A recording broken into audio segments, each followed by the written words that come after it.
Boa noite, meus irmãos. É com muita satisfação que hoje teremos mais uma live com o nosso irmão Daniel Francisco Rossi, com o tema Jesus nos dias atuais. Daniel, ele é palestrante espírita, nasceu em berço espírita, atua há mais de 30 anos com palestras, ele é administrador de empresas, ele é professor, ele trabalha numa ONG, Mutirão, né, com umas crianças, e hoje teremos a oportunidade de escutar as suas palavras. Inicialmente, faremos a prece. Após a prece, nosso irmão iniciará a sua palestra. Assim, pedimos a todos que, numa vibração de paz, de amor, harmonia, possamos nos conectar com Jesus, com Deus, nosso Pai maior, e que nesse laço de amor, de esperança, nesses dias que se findam deste ano, possamos, com Jesus, termos forças para caminharmos na seara do Senhor.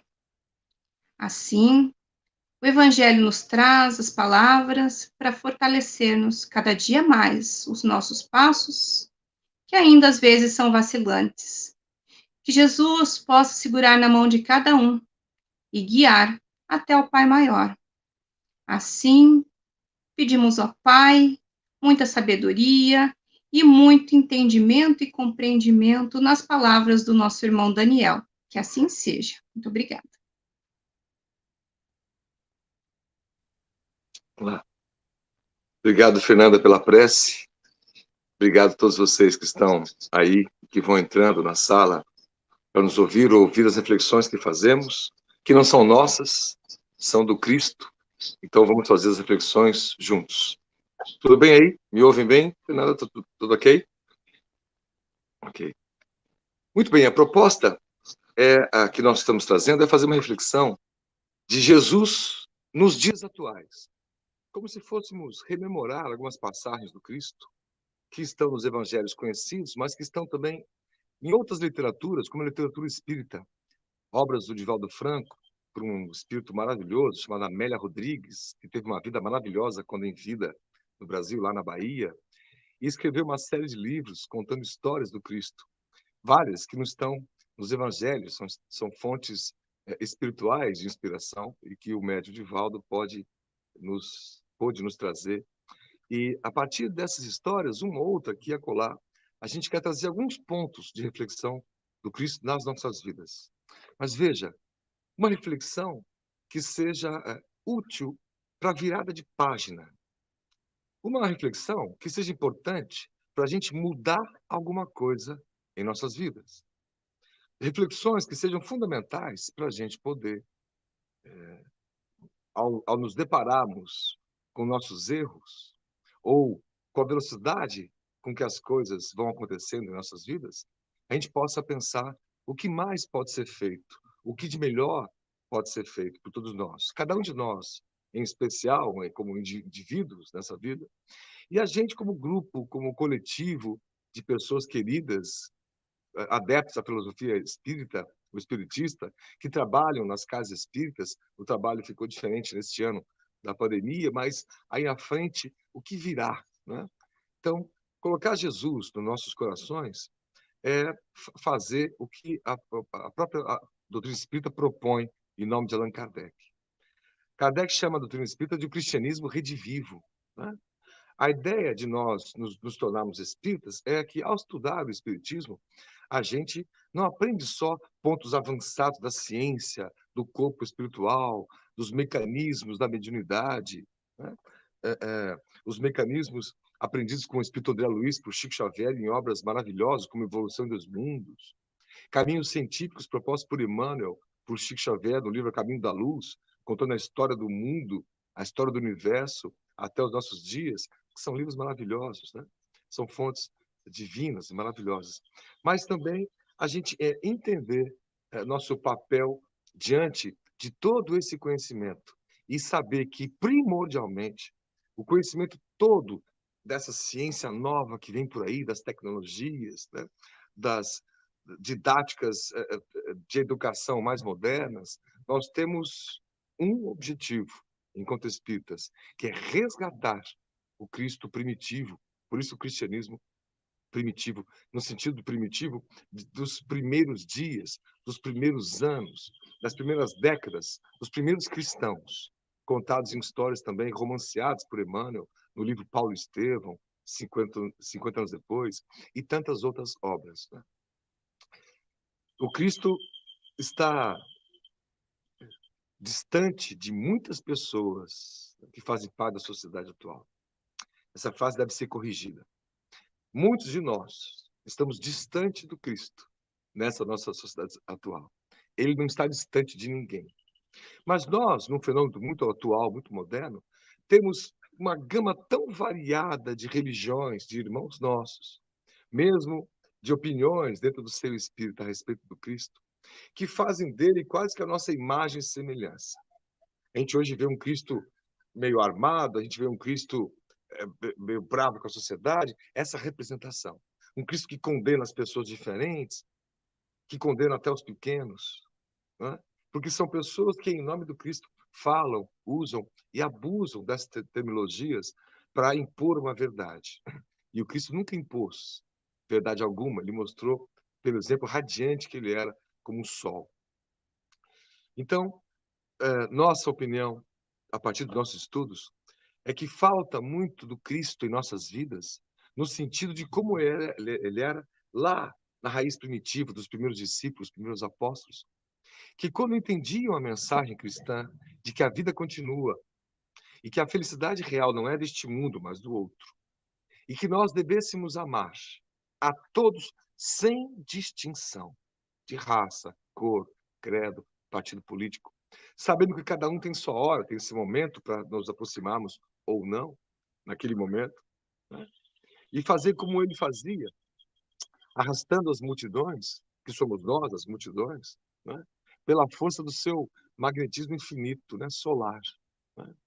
Pelos exemplos que não vêm só das curas do corpo, mas especialmente da cura psicológica das pessoas atormentadas, desvairadas, né? Depressivas, acabrunhadas, raivosas. Veja, isso é muito parecido com o dia de hoje. Numa das histórias da Bélia Rodrigues, por Divaldo Franco, das obras do Trigo de Deus, Primícias do Reino, entre outras, ela coloca que, apesar do momento da época do Cristo ser diferente de hoje em dia, a questão da política, da tecnologia, das moradias, da arquitetura, nós estamos falando de 2000 anos atrás, os dramas das pessoas são equivalentes aos dramas dos dias atuais. Então, aqui uma observação fundamental desse espírito para o nosso aprendizado. O que as populações, a turba, passava na época, as depressões e pandemias, as raivas dos governos tirânicos, né? As opressões, né? A mulher sem voz, sem vida, né? Não era permitida ela participar do jogo político ou das normas religiosas, né? Ela tinha um papel muito deprimente na sociedade, imposta pela força masculina, e que esse é um dos pontos que o Cristo resgatou. E a Amélia Rodrigues vem nos contar em histórias específicas, por exemplo, Jesus e as mulheres. Qual é a visão que ele tinha a respeito disso? Qual é a visão que nós temos sobre um apenado, alguém condenado, está lá na cadeia? E hoje em dia é muito fácil falar, bandido bom é bandido morto. Essa é uma acepção contrária à acepção do Cristo, diametralmente oposta. Não entremos nesse tipo de vibração que condena, que julga, aponta o dedo para o outro, porque a sociedade sempre fez isso e continua fazendo em nome da religião. E quando a religião se mistura à política, então fica pior ainda. Isso que diz o Espírito Emmanuel por Chico Xavier, dizendo que o Estado deve ser laico, ou seja, sem religião. A religião está em cada um de nós nesse sentido. Que foi o sentido que um dos apóstolos, Tomé, também chamado Judas, que era o dídimo. Dídimo é uma expressão grega, uma expressão traduzida, né?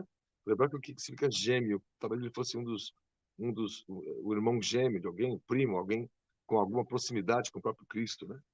Que escreveu um evangelho que não é aceito entre os evangelhos canônicos, Mas o grande espírita, palestrante, pesquisador, Emílio Miranda, tem se debruçado sobre, porque há passagens muito memoráveis e muito prováveis que seja de fato dessa fonte original de um dos discípulos. Nesse evangelho, por exemplo, de Tomé, é Cristo falando para os discípulos que o reino está dentro de cada um, né? De que isso nos levou a fazer uma frase um tempo atrás, de que o templo somos nós. O melhor templo é você. A melhor igreja é você. O melhor centro espírita é você mesmo, né? Como antena, como fonte de radiação, de recepção das mensagens com as quais a gente se afina, dependendo do que tipo de emissão que a gente está emitindo, está dando, está oferecendo, né? Que tipo de padrão vibratório, e a ciência tem estudado isso mais recentemente. Então, dessa introdução, Jesus nos dias atuais, vamos primeiro fazer uma rápida introdução dessa que nós já fizemos, né? Mas já para elencarmos ponto a ponto dos temas que queremos trazer.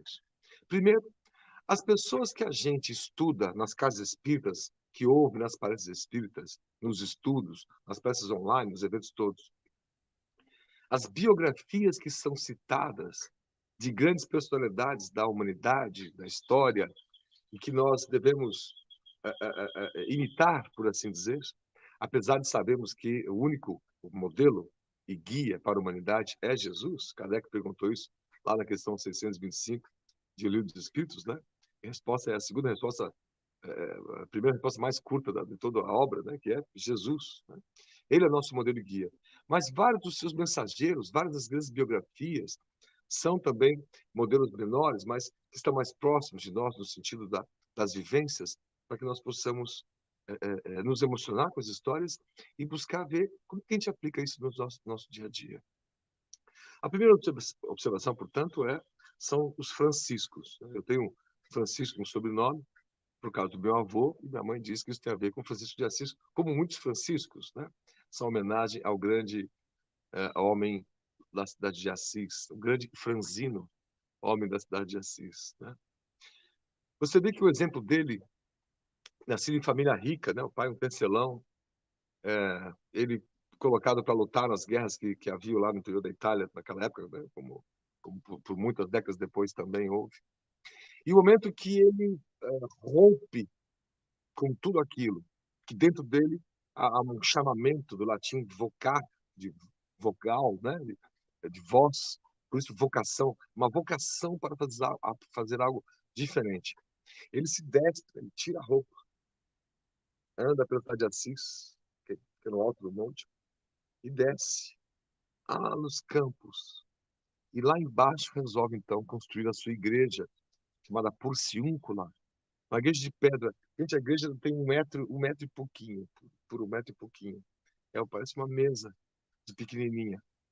E simbolicamente, ou foi, uma das maiores igrejas que nós podemos ter notícia. Lembrando que igreja, a palavra de eclesia, quer dizer reunião. Quando a gente se reúne, estamos numa igreja, num templo. Hoje aqui a gente não está no centro espírita, está cada um na sua casa, mas nós estamos unidos por pensamento, por uma ideia. Portanto, estamos num fenômeno de reunião, de eclesia, de igreja, portanto. E decide ter uma vida absolutamente simples, sem bens materiais, e em contato com a natureza.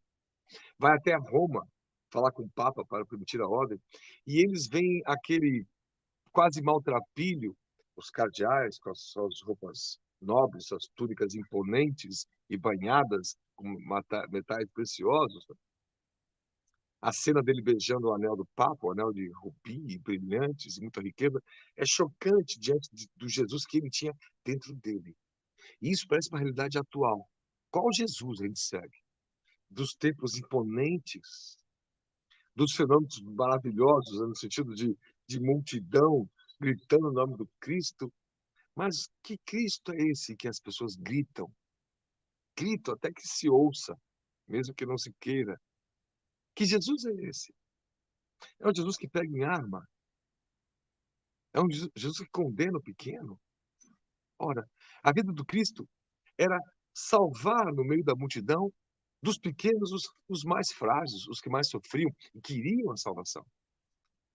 Jesus foi condenado mais de uma vez, até pelos seus pares e discípulos, por entrar na casa de alguém rico, como Zaqueu, por escolher entre os discípulos um deles que era cobrador de imposto, como Levi, o Mateus. Era criticado. Quando Maria de Magdala passou a seguir o Cristo, os discípulos machistas, que ainda estavam carregados dos seus grilhões materialistas, culturais, tiveram inúmeros encontros com Cristo para aprenderem isso. E mesmo depois da morte dele, Maria de Magdala não segue junto com o grupo e vai e caminha para o Vale dos Leprosos, onde o grupo que chegou atrasado para tentar se salvar com Cristo, mas ele já tinha morrido. E ela passa décadas cuidando deles lá. A história de Maria de Magdala, por exemplo, é, segundo Divaldo Franco, a maior história de transformação de todo o Evangelho.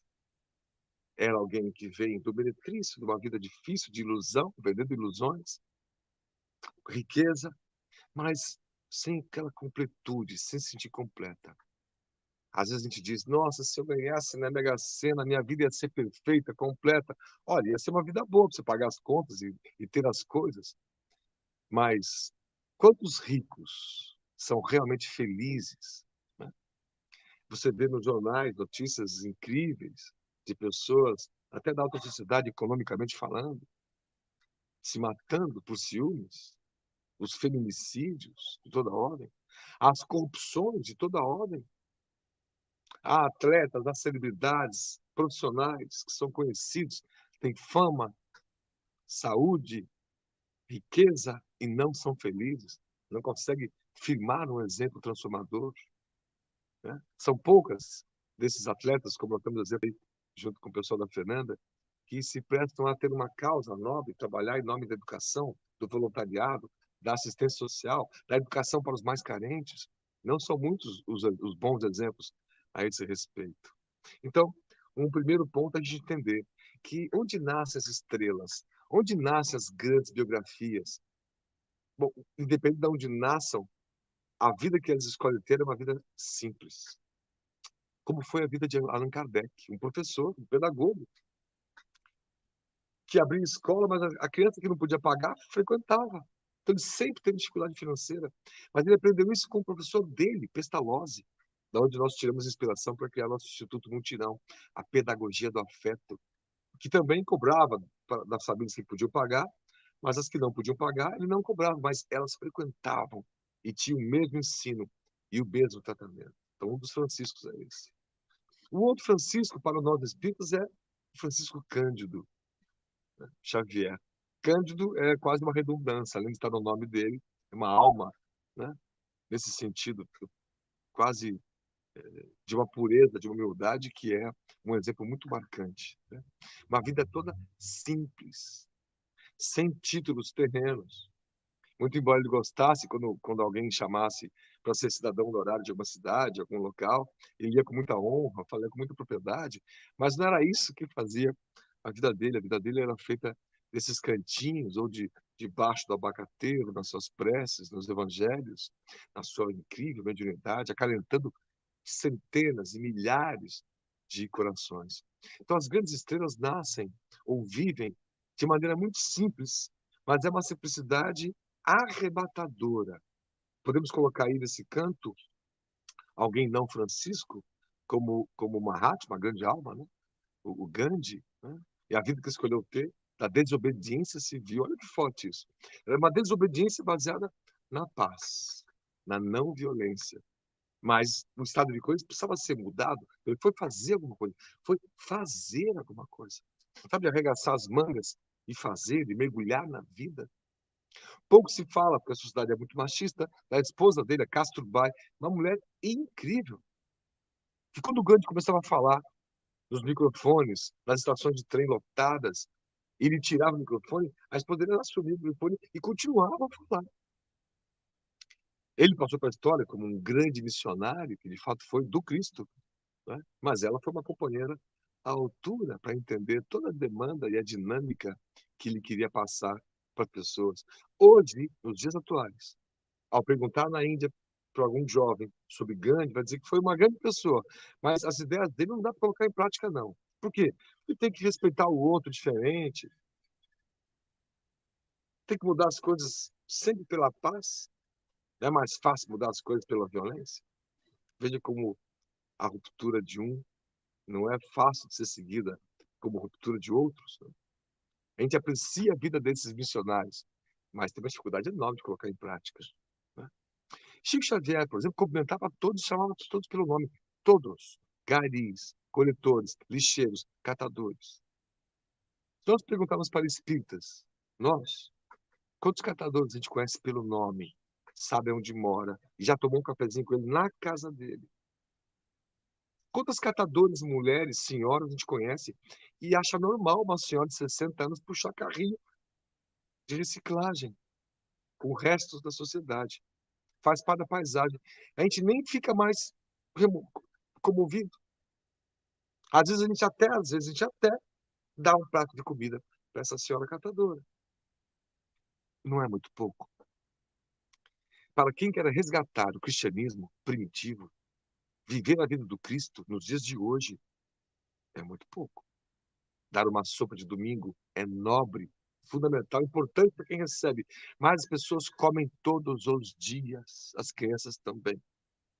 Quem vai dar sopa na segunda, ou na terça, ou na quarta? Por alguns anos, num projeto social que tinha sopa maravilhosa para as pessoas que lá vinham das comunidades e evangelização. Depois de alguns anos com uma família, um dia de chuva, nós fomos levados para casa para dar carona. E eu pude ver onde eles moravam. E foi um choque. E perguntando para a senhora, matriarca da família toda, família grande, qual era o sonho dela, ela falou: meu sonho é aprender a ler. Aí fiquei mais chocado ainda. Eu estava há 7 anos com eles, dando evangelização. Mas o sonho dela era aprender a ler. Por que eu não fui ensinar a ler? Se eu sei ler. E ela não. Ela e 1/3 dos brasileiros. Os acima de 60 anos, o índice é muito maior. Das periferias, não sabem ler. Eu tenho uma dificuldade enorme ao juntar os palavras, entender o contexto. Nós temos crianças das periferias que não sabem escrever o próprio nome, com 10, 11 anos. Aqui nós estamos em Itajaí, já mapeamos isso aqui do lado da gente. Uma família que a gente são queridos demais. A filha com uma dificuldade e não sabe escrever, com 10 anos de idade.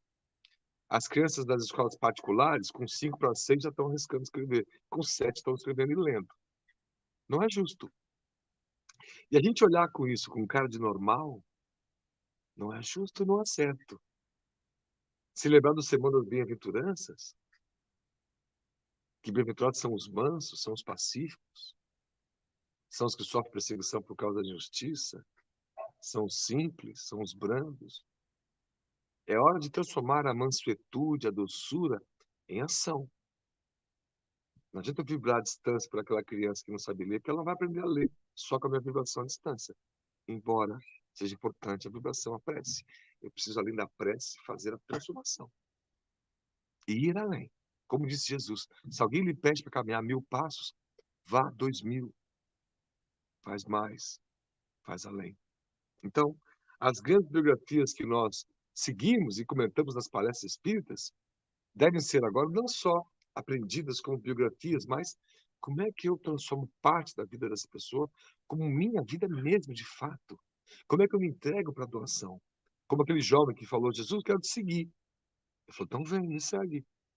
E o jovem falou: eu tenho mais algumas coisas para fazer. Jesus falou assim: vem hoje. Amanhã poderá ser tarde. Era aquele corredor de bigas, aquelas carroças romanas. Vá, vende tudo, entrega aos pobres e me segue, disse o Cristo. Ele falou que ia fazer isso mais uma outra oportunidade. No dia seguinte foi para a corrida e acabou falecendo num acidente naquelas corridas romanas que você vê no filme Ben-Hur, dentro do Coliseu, por exemplo, ou situações semelhantes. Não houve tempo. Então vem hoje, o chamado é para cada um de nós. Não é um chamado para você pensar assim: olha, eu vou dar uma ajeitada na minha vida, quando eu tiver ajeitado aqui o estudo, a questão profissional, aí eu vou lá me doar com o trabalho. Não, não vai. Porque a gente nunca vai estar com a vida ajeitada. Esse mundo de provas e expiações não é um mundo ajeitado. É um mundo que ainda tem muito por ajeitar. Nosso trabalho é exatamente esse. É participar desse mundo sem ser do mundo, ajeitando-o, na medida que a gente vai ajeitando a nossa própria vida, a nossa própria cabeça, a nossa própria própria consciência, né? Então, desses pontos todos, uma das primeiras coisas que nós queremos que os amigos deixassem marcado foi essa relação que a Ana Rodrigues traz de proposta, né?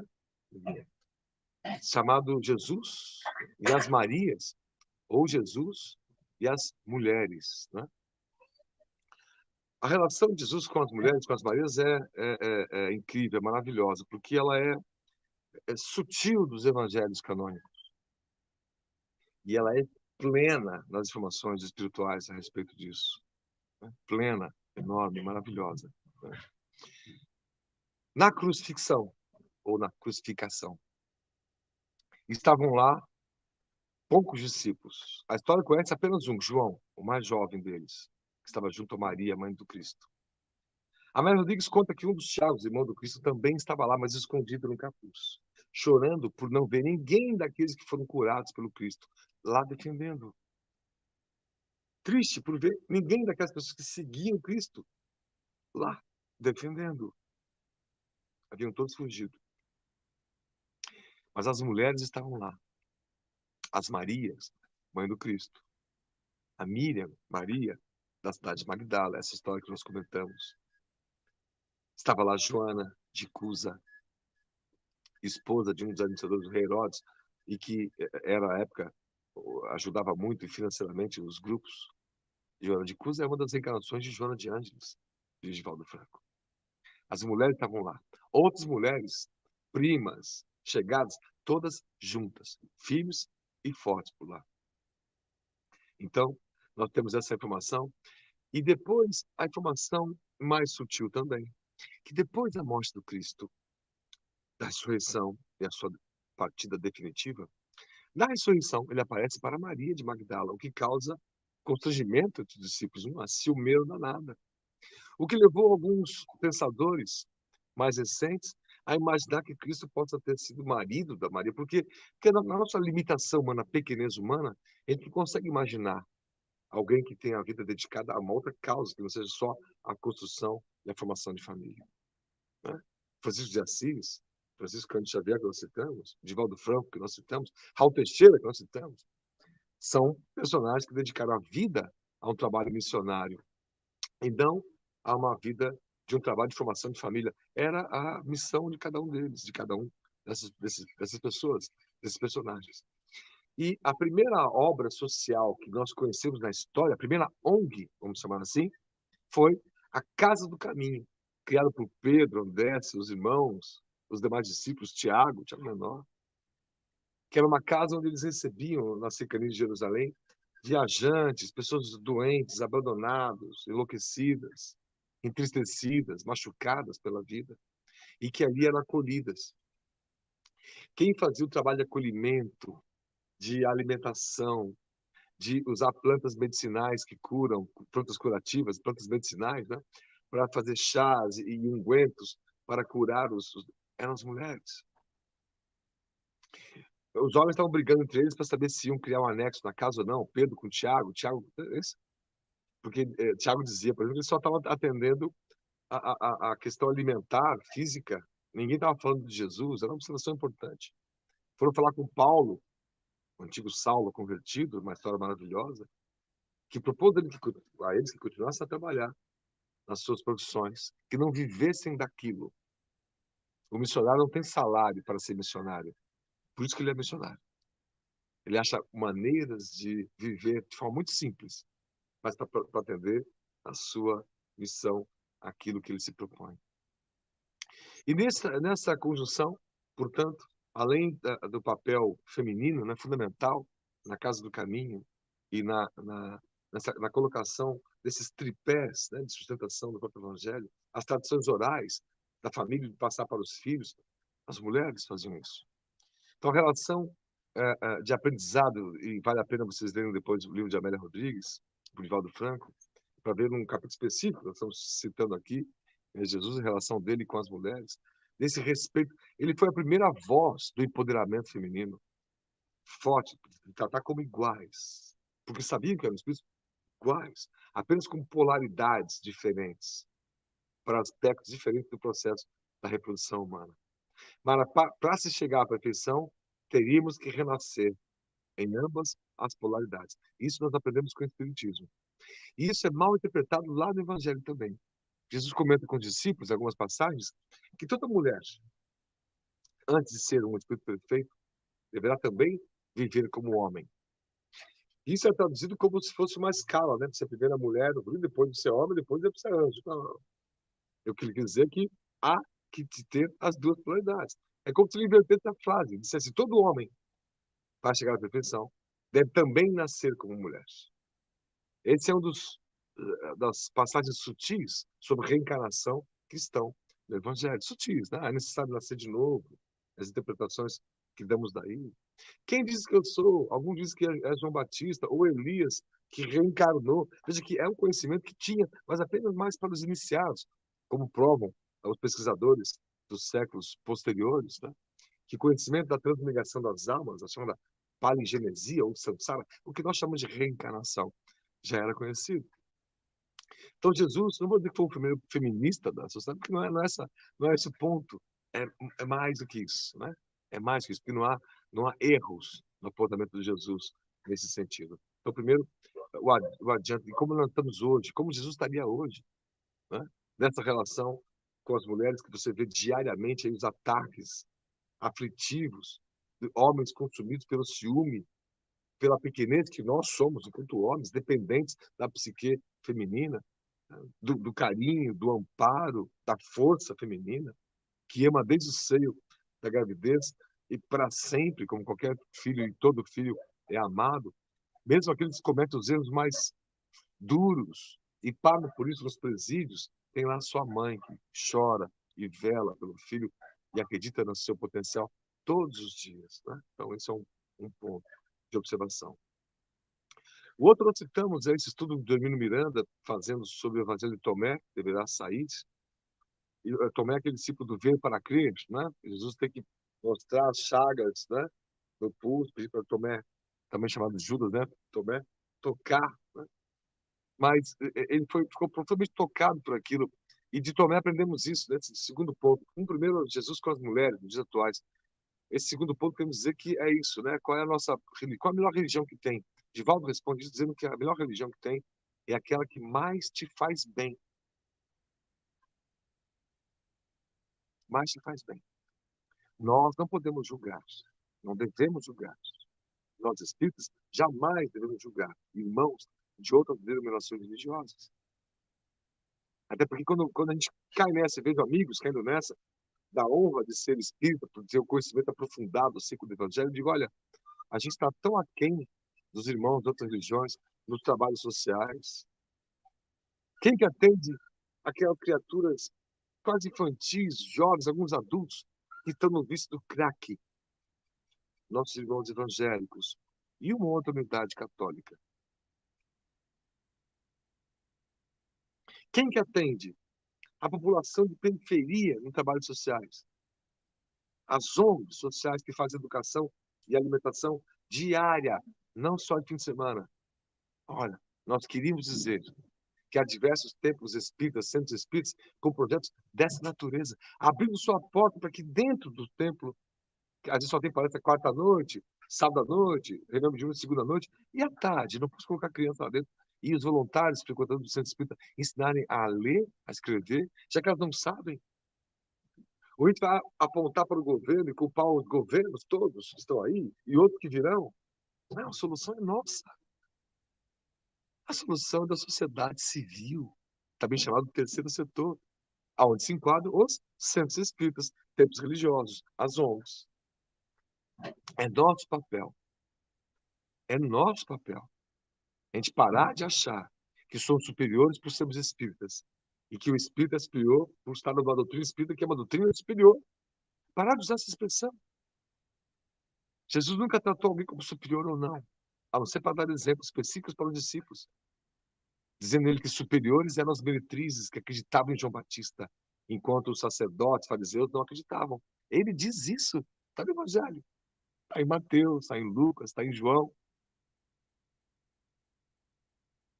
Uma outra provocação, além das mulheres e além da passagem do Tomé, dizendo que o melhor templo somos nós, como nós já dissemos.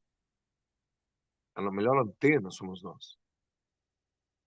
Por que esse evangelho foi escondido? Provavelmente porque, se você diz que você não precisa de uma igreja, uma construção de tijolos para abrigar pensamentos religiosos. Não precisa. Como é que Jesus fazia? Ele que não criou religião alguma.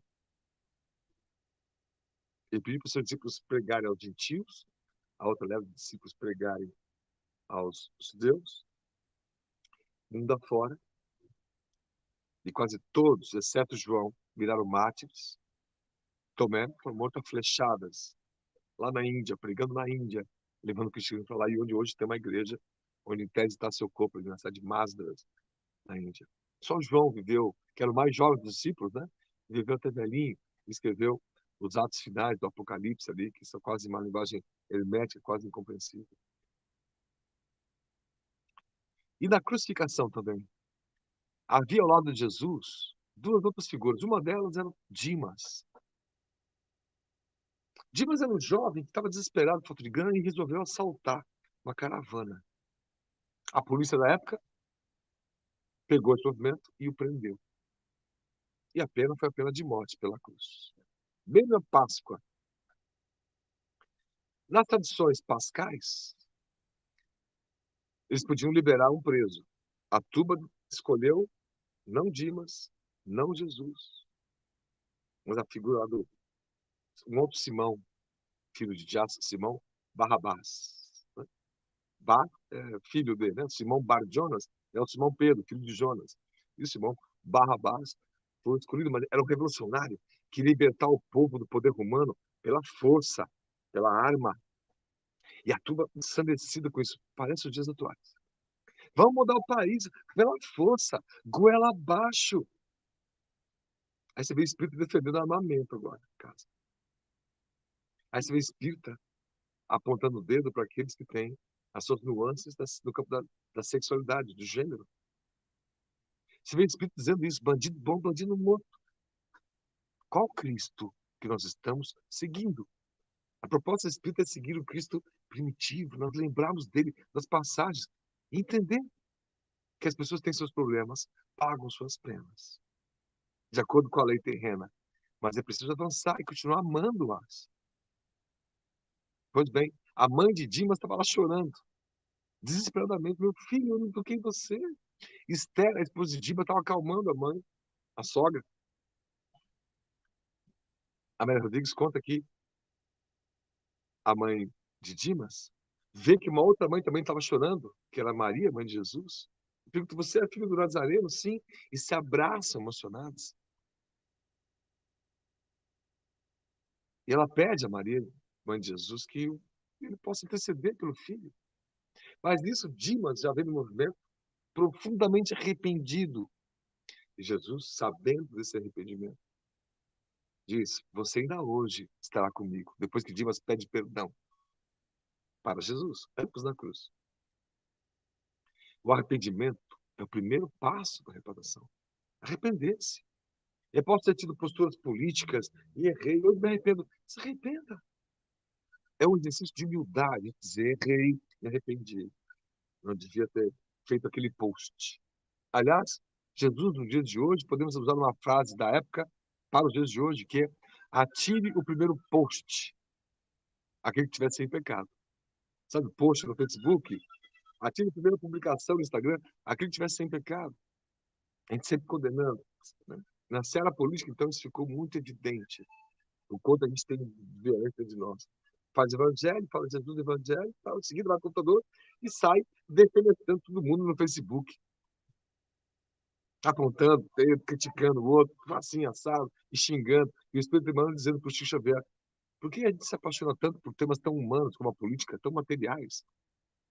A gente devia estar mais preocupado com os amigos fazendo uma organização social, trabalhar melhor, ser mais independente, mais empreendedora. Por que não reunir amigos, ensinar amigos da comunidade que moram lá no locais mais difíceis a fabricarem roupas para vender, como essa aqui que a gente faz no mutirão, para gerar renda para as famílias? Por que a gente não monta uma cozinha industrial? dar curso de gastronomia para as mães, de acordo com a vigilância sanitária. Ela passa a produzir pães, bolos para vender e gerar renda para a própria organização e para todos. Um processo cooperativo, colaborativo. Por que a gente não faz mais? A gente quer criticar alguém que não faça, que é um político, criticar alguém que não faça, que é uma empresa, XY. A gente vê pessoas criticando empresas usando o produto da empresa. Quantas vezes não aconteceu isso? A gente agora fala contra a China. Ah, que o chinês, cheio de chinês em casa. Lanterninha da China, não sei o que da China, TV da China, carro da China, tênis da China. E falando mal contra os chineses. Ora, é preciso ser mais sincero com a gente mesmo. É preciso. Se você, ou cada um de nós, continuar dizendo que no dia que tiver condições vai começar um trabalho social, não entendeu Cristo. Vem hoje. Amanhã pode ser tarde. E o trabalho social pode começar sem CNPJ, sem formação burocrática. Só o fazer, o ir visitar, ir abraçar uma criança. O que é muito comum nas ONGs, quando nós trabalhamos, alguns de vocês aí também sabem disso.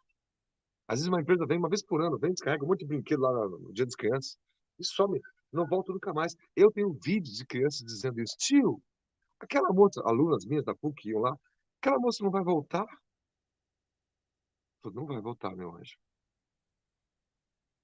Mas por que não vai voltar? Não gostou de mim? Imagina uma criança dizendo isso. Sabe, trabalho social que você vai uma vez por ano, cada ano a gente vai e ajuda uma unidade. Como assim a gente ajuda uma unidade diferente? Ah, esse ano a gente ajudou o velhanato, desse ano a gente ajudou o orfanato. Ajudar é estar lá. Ajudar é se relacionar com eles, criar um laço com eles. É estar lá, se não todo dia, toda semana, se não toda semana, todo mês. Mas estar lá com as pessoas. Uma das crianças, que depois virou jovem, recebia aqueles presentes do Papai Noel, por cartinha, que é muito interessante, é muito legal. Pelo menos as crianças recebem alguma coisa.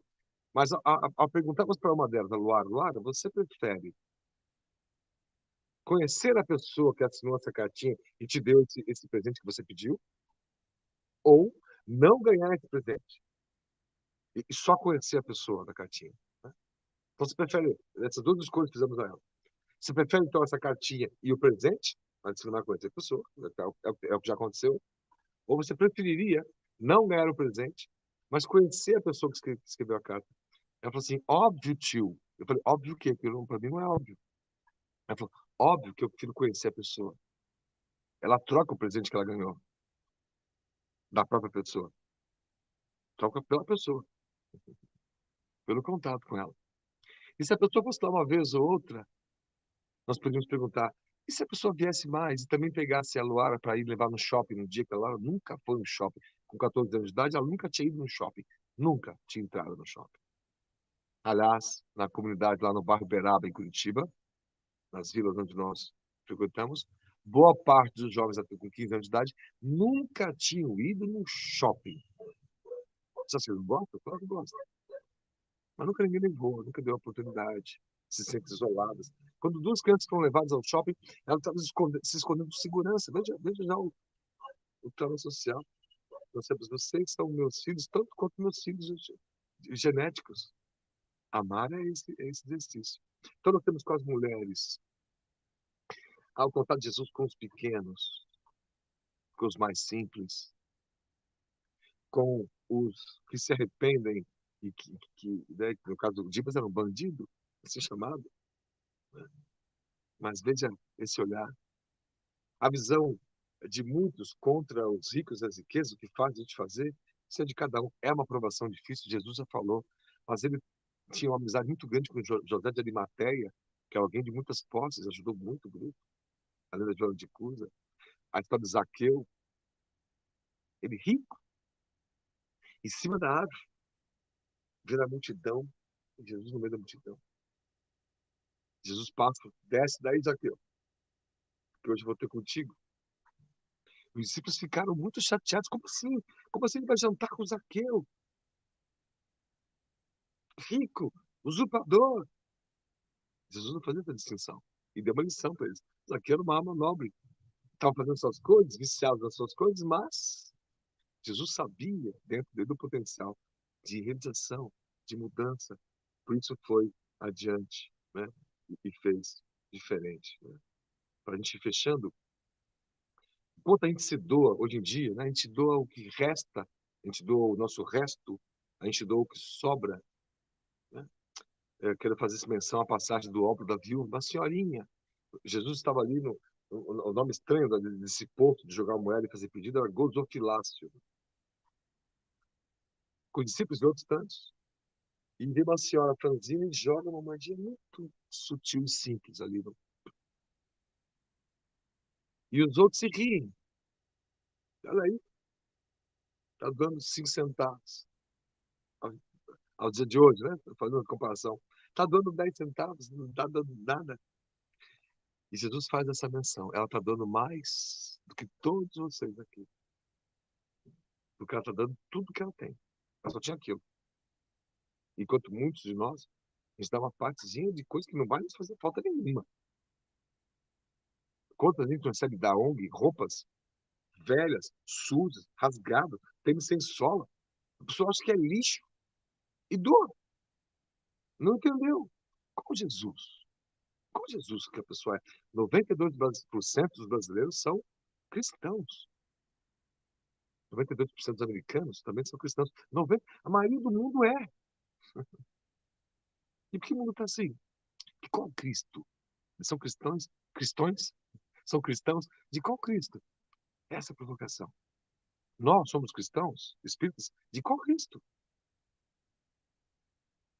Um espírita que frequenta uma casa espírita, que vai passando os meses, vai passando o tempo, começa a enxergar o trabalho social, o outro ser humano com outro olhar, que não se envolve com as pessoas, não faz mais do que a média, não entendeu o recado de Jesus. Esse Jesus, redivivo, é isso que nós queremos passar. Não é? Como é que a gente mede a relevância de alguém pelo terno e gravata que esse alguém usa? Pelo quanto triunfante é? Pelos aviões que anda? Pelas fotos que tira nas praias paradisíacas? Como as celebridades fazem? O potencial que essas celebridades têm de mudar a vida de muitas crianças é uma coisa tão incrível e dá tanta pena de ver tanto desperdício nisso. Tanta pena. Um jogador de futebol nacional, que é ídolo aqui no Brasil, ídolo fora do Brasil, no mundo todo, está gastando agora alguns milhões para passar o Natal Ano Novo com seus parceiros. Nem um centavo para trabalho social nenhum. Nenhuma criança visitada. Não adianta botar a camisa de Black Lives Matter, vidas negras importam, você não caminha junto com as vidas negras que importam. É ponto de mutação, como o livro do Fritjof Capra, né? É um ponto de transição. Como é que a gente mede a relevância de alguém? Como é que você vai medir a relevância do Cristo que entrou em Jerusalém, mundo rico, cercado das mulheres, diz Amélia Rodrigues. Os discípulos mais amedrontados, mais longinho ali. A entrada triunfal. Veja só. Né? Uma vida triunfal sempre baseada na simplicidade. Comendo em tascas, restaurante de baixo custo, como diz Bezerra de Menezes, por Divaldo Franco. Andando nas praias com os mais simples, com os desajeitados, com os desesperados. É essa gente. Os sãos não precisam de médico, dizia, são os doentes. Por isso esse contato. Então, como é que a gente mede a relevância de alguém? E ele está aqui.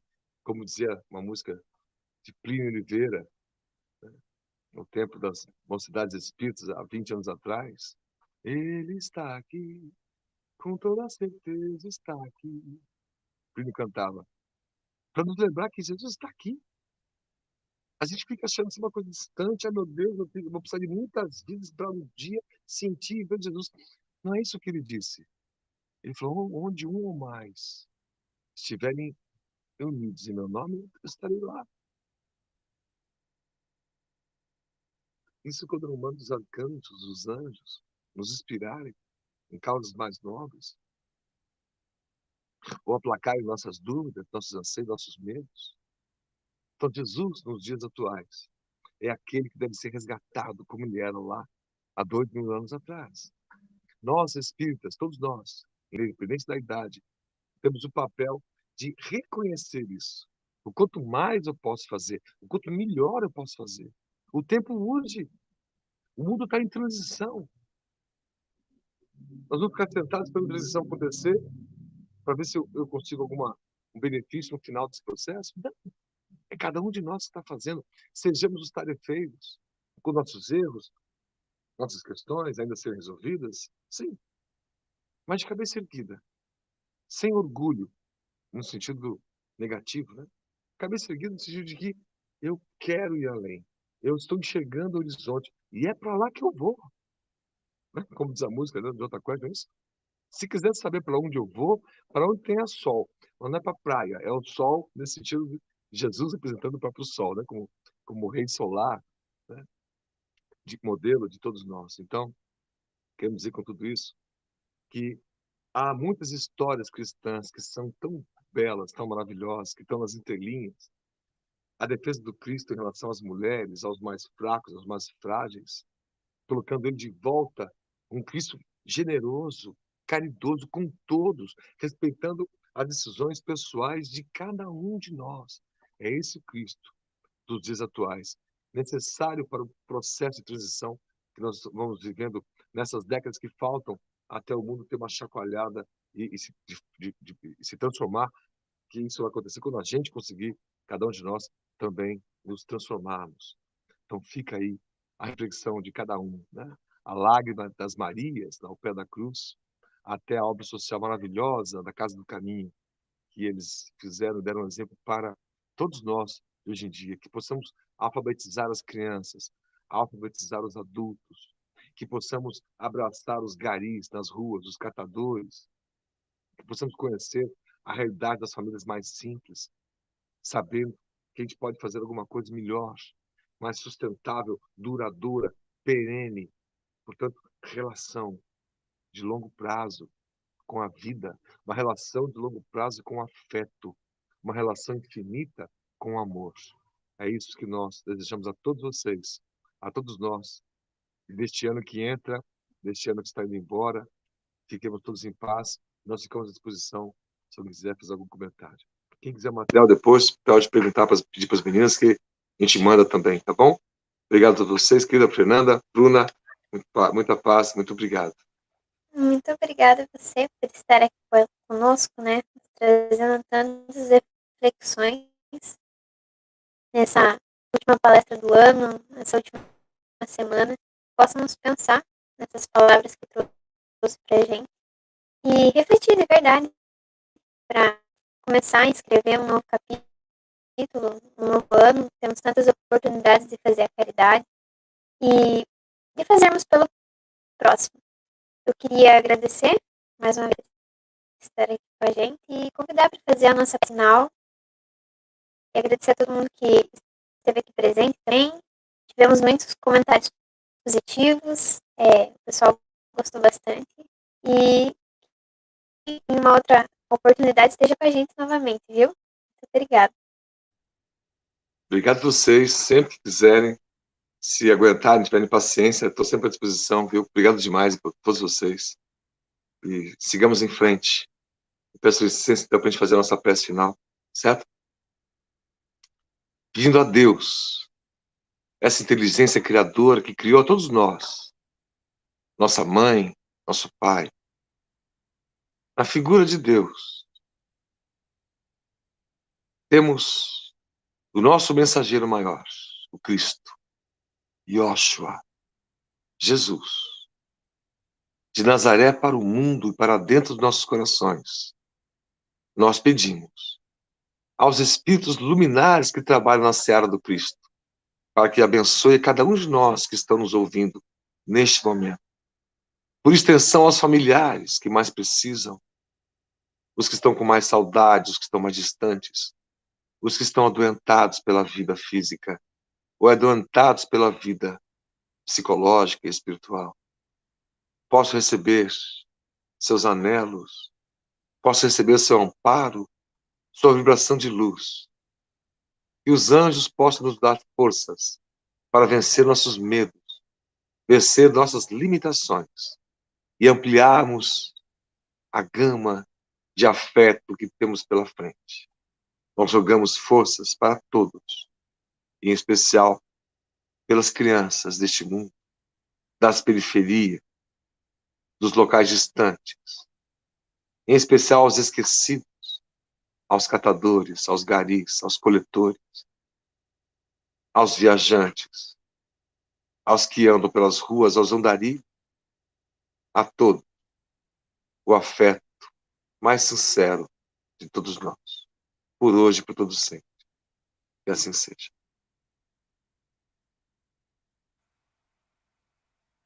Obrigada a todos mais uma vez, Daniel. Queria pedir, por gentileza, que se inscrevam no canal da URI, ativem o sininho, curtam a palestra para que possamos produzir cada vez mais, deixem sugestões nos comentários. E agradecer a todos de verdade, desejar uma boa noite, um ótimo final de ano, possamos refletir cada vez mais e escrever um novo começo. É isso. Muito obrigada, pessoal. Uma boa noite. Perfeito. Muito obrigado. Beijo para vocês.